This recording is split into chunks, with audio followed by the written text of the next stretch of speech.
how Komenda Sugar Nursery Plantation was sold by Ministry of Trade and Industry. Was say enche omode amanye bi beba.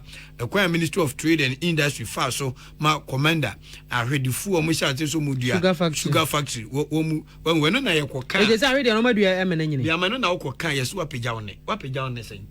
Because hwe oma yetimi tamme omai e de kwaje besia. Say the beye a sugar factory. Na be pimene ya adina inauguration bia no esichiri atrema kwa intimate producer. Na abrante bi si subo ne bra. Na mo tete na. Se nyame ne betua ka. Ya no kwa akope. Me say aso bi. Nyame ne betua ka. Nyame ne betua wo ka. Nyame betua ka. Ube brands and wo. Thank you. Because I say, oh my God, nyemo bo wate. Daily Post mefa emra na Daily Post so na dia ba Honorable Haruna Idris minority leader and o kire se wadi first deputy speaker Joe Wise ho ya pa na e wa ha se no no dan chairman Dada John Mahama na no so di 63 years ne birthday enti obomode ama wo mo anya diabetes wo manya sichire yare e wo Ghana ha se wo de afidie bi e friend no glucometers wo de bi ekokoma wo mo and majority members approved 2022 budget and also some Daily Post ediaba. Where there? Your Wise. First deputy speaker, the new publisher. Okay. The new publisher and the new Sukrami, Halifax. The new publisher, Onusu DNA. No, the Joseph Ose Usu, Dodo na friend Joe Wise, first deputy speaker of parliament, and was saying no budget nipa ma commercial you for or Hania Duasa and Watch and the trans to Nadum Kumano anyhow. Now, or the Ora Babin Sumfunia and was say, oh Dubai. And what say Ghana for the Napomudin some air politics. And what Tom Craffy Dubai say, hey Munyai. And now be analysis be. And what I say, Yem penny free, just one more buya buyokomo my yuni and ye Sabe minister. So minister or J Bosome Swamp Utrianica. Apart from that, allowances I was signed edge here. For Yaria.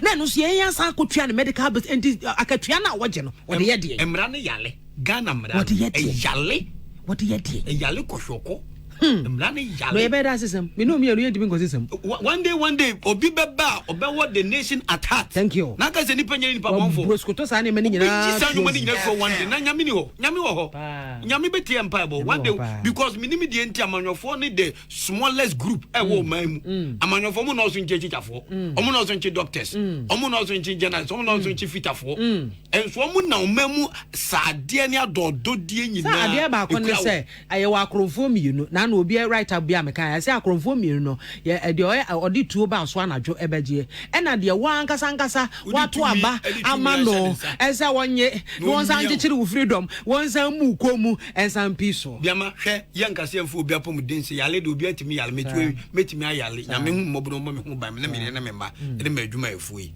nanso sa wuti o mem na kanifo ne nyoma dwen se aya sabia na wo mem no ye be ni yie na so ho dodo a just a common car e de wo be ko ho na mom ya dwen se ye nyi ni yie da omo mpe ha na mom no ho dodo a na we o man na tamisika e de nipa bochi na wo de wakwa akwaja yare hwe papa na amanfo na wo si wo be di omo so ne de motohuo ye de eyo kwana ko common bed empa obi koda so akum nipa organ happen na yedi yenye nipa na mu wia na yedi yenye nipa na mu wia mabetuma ni tede asi nnwuma nkumankuma na efefe ba no tete boy ji na obred wo be brilliant wo medimu asi me ne hweke abusia ha ne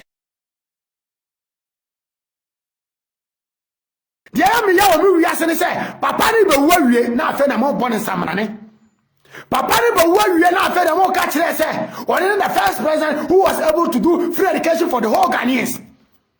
Papa ni be wo wie na maka kire se one na ati kuo bi e friend napco all my friends are unemployment graduate people. Papa ni be wo mo ka na fo asa ka kire me se one the president na o twere hia fo ono na abamu na udi na tam kura na won ka hwe papa ni be wo mama ka se me se ku fo da abamu na utimi tira kwa mu ton no ma na ye du abaye bi ama na abaye bi ama how Ghana for this is the kind of people you are, this is the kind of people you are. But the name of your ku for is on physical tra You don't come together as a journalist. You don't come together as a bloggers. You don't come together as a citizens. And when I catch them, some way bad citizens. You're famous to club.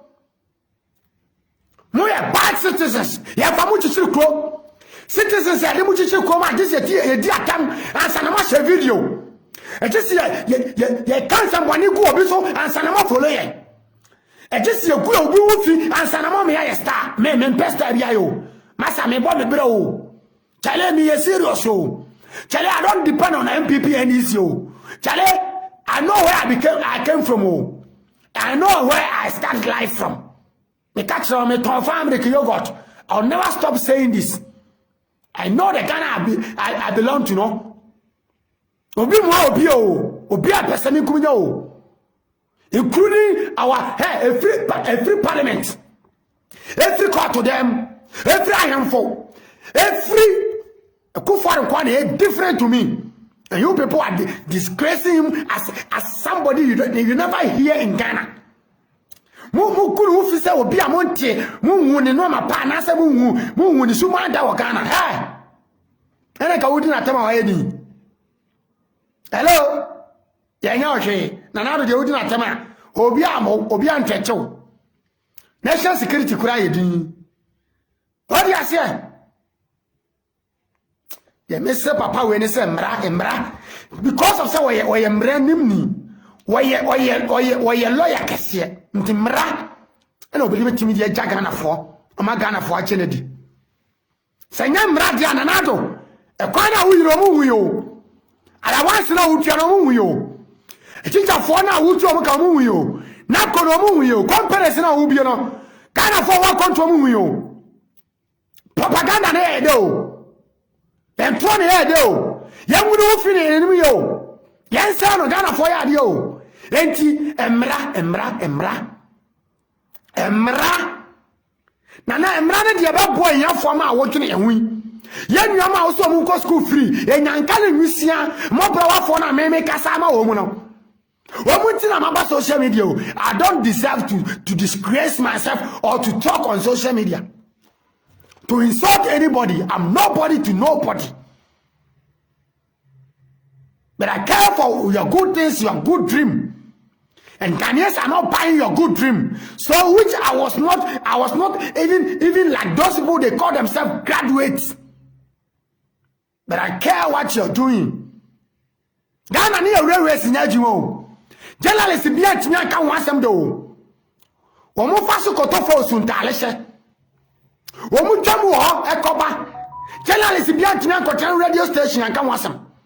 But atem the dia etimi tena woye. Atem the dia etimi damne ho blogger. And the Ghana journalists na mo ye blogger. And the bloggers no kura ye come anim e wo followers senemo. Because of that, you guys are so disappointed to the country. Bloggers no followers because you dear them.